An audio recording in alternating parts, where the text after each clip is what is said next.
మనం చెప్పిన ఆ తిరిగేది ఇది ఒక అందం. ఇదంతా దిగ్దేవతలు అందరు, కుముదాక్షులన్నీ దిగ్దేవతలు. వీళ్ళకున్న వాద్యాలు, దానికి ఉన్న విశేషత్వం అన్నీ ఇక్కడిక్కడ ఒక్కొక్కదానికి ఉంటాయి. పూర్తిగా శిల్పరూపేణ చెక్కారు. ఆ యొక్క 2 ద్వారాలు అనేవి కనపస్తాయి. ఈ 2 రంధ్రాల నుంచే సూర్యకిరణాలు వచ్చి స్వామి పాదాల పైన పడడం, ప్రదక్షిణంగా పోయి. ఈ మండపంలో ఉన్న ఈ స్తంభాలకు పైన అలా కొట్టేటప్పుడు శబ్దాలు వినపొస్తాయన్నమాట. సౌండ్ పిల్లర్స్ అంటారు, సౌండింగ్ పిల్లర్స్, సంగీత స్తంభాలు అన్నమాట. ఆ స్తంభాలన్నీ పెట్టారు. ఎందుకంటే ఇది రంగమండపం కాబట్టి ఈ మండప ప్రాంగణంలో ఉన్న ప్రతి ఒక్క శిల్పానికి ఆ యొక్క శబ్దాన్ని పెట్టారు. ఇంకొక విశేషత్వం, ఒక్కొక్క స్తంభానికి ఒక్కొక్క విశేషం ఉంటుంది.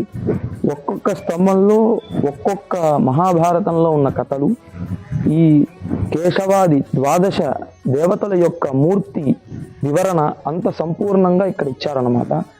ఈ దిగ్దేవతలు అంటే ఇంద్రాది అష్టదిగ్దేవతలందరికీ ఉన్న ఆయుధాలు, వాహనాలతో పాటు మనం ఒక పుస్తకాన్ని తరిచి చూసి మనం చదువుకునే లోపల చాలా కాలం అవుతుంది. అది ఆధారంగా ఉందా అంటే ఖచ్చితంగా ఇట్లే ఉంటాడా అన్నదానికి కూడా ఆధారాలు లేవు. ఎవరు మనకి 10 మంది 20 మంది రాస్తారు, మనకు ఏది ఆధారంగా అని చెప్పలేం. కానీ ఇటువంటి దేవాలయాల్లో ఆధారపూర్వకంగానే శిల్పాలు చెక్కారు కాబట్టి మనం ఇక్కడ వచ్చి చూసినంత మాత్రం చేత ఇంద్రాది అష్టదిక్పాలకుల యొక్క దేవతా రూపము, ఈ స్వామి కేశవాది 12 రూపాలు, 24 అంటే 24 దేవతలు ఉంటారు.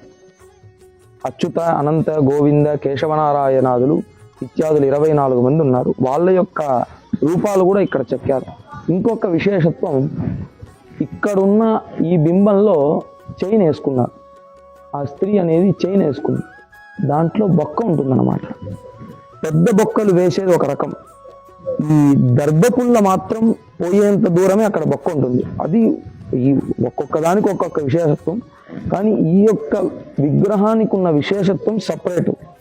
దర్భపుల్ల అంతే పోతుంది, పైన కొంచెం పెద్దగా ఉన్నా కానీ పోదు. ఏమి దీంట్లో ఏముంది స్వామి అంటారా?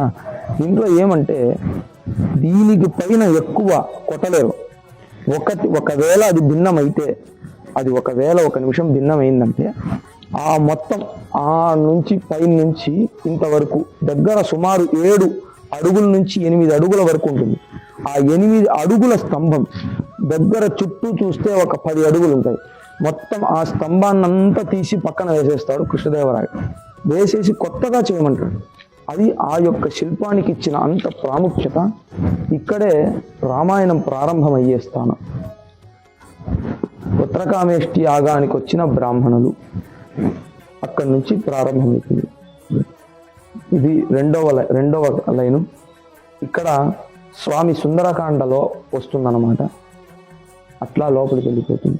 3వ భాగంకి వచ్చేటప్పుడు రావణాసురుని యొక్క వధ అయి విభీషణునికి పట్టాభిషేకం చేయడం, సీత యొక్క అగ్నిప్రవేశము, దశరథుని యొక్క దర్శనం, సంపూర్ణమైన రామాయణాన్ని మనం చూడవచ్చు. ఇలా ప్రదక్షిణంగా వస్తే ఒక్కొక్క శిల్పం ఒక్కొక్క విషయాన్ని మాట్లాడుతుంది. మనం చూస్తే రామాయణం పోతా అంటారు, కానీ ఒకే ఒక శిల్పానికి మాత్రం చెప్తాను. అగ్నిని మనం తెలుసుకోవాలా అంటే ఎట్లా తెలుసుకోవాలి అంటే ఆయనకు 2 ముఖాలు ఉంటాయి. అగ్నిని కనబెట్టడానికి ఎట్లా కనబెట్టాలా అంటే సింపుల్గా మనం ఈ 2 ముఖాలను చూసి కనబెట్టచ్చు. 2 ముఖాలు ఉంటే అగ్ని. ఈయనకు ఋష్యశృంగ మహర్షి అంటే ఆయనకు జింక వలె ముఖం ఉంటుందన్నమాట. ఆ విషయాన్ని కూడా అక్కడ క్లీన్గా వేశారు. మనం చూస్తే చాలు ఒక్కొక్కటి చెప్తారు.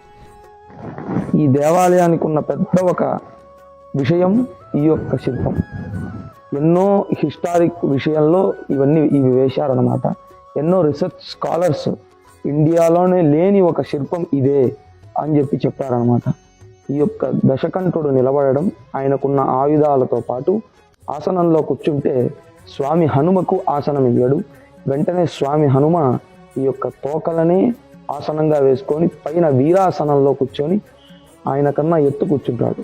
ఈయనకు కిరీటంతో పాటు చూసినా కానీ ఇంత ఎత్తు ఉండడు. ఈయన కిరీటం లేకుండానే అంత ఎత్తుంటాం. అలా మనం చూడొచ్చు.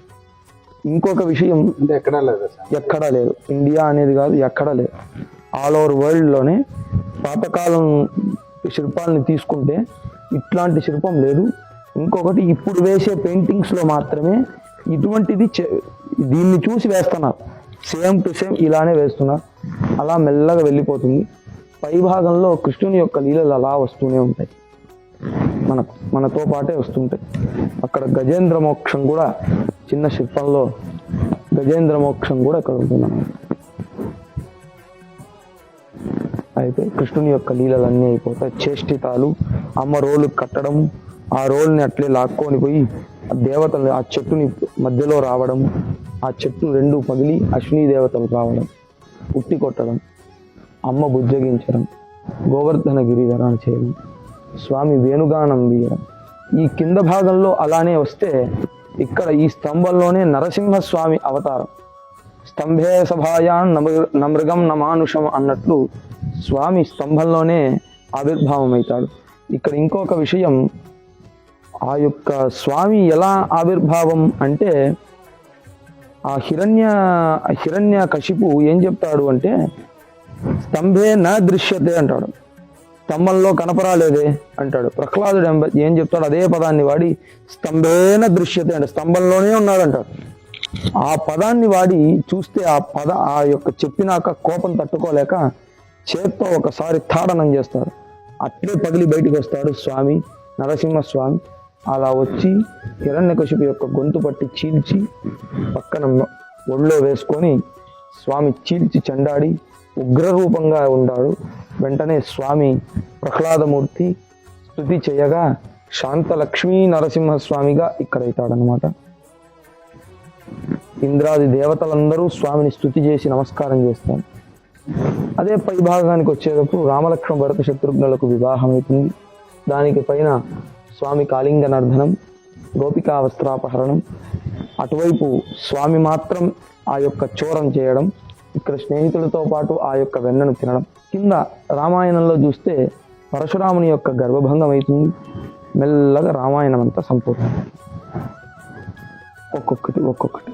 అనంతపురం జిల్లా తాడిపత్రిలోని చింతల రాయుడి గుడిలో చింతమానులో ఉన్న చింతల రాయుడు శ్రీకృష్ణ దేవరాయలు హయాంలో ఇక్కడ ఉన్న వారు ఇక్కడ ఈ గుడిని కట్టినారని చెప్తున్నారు.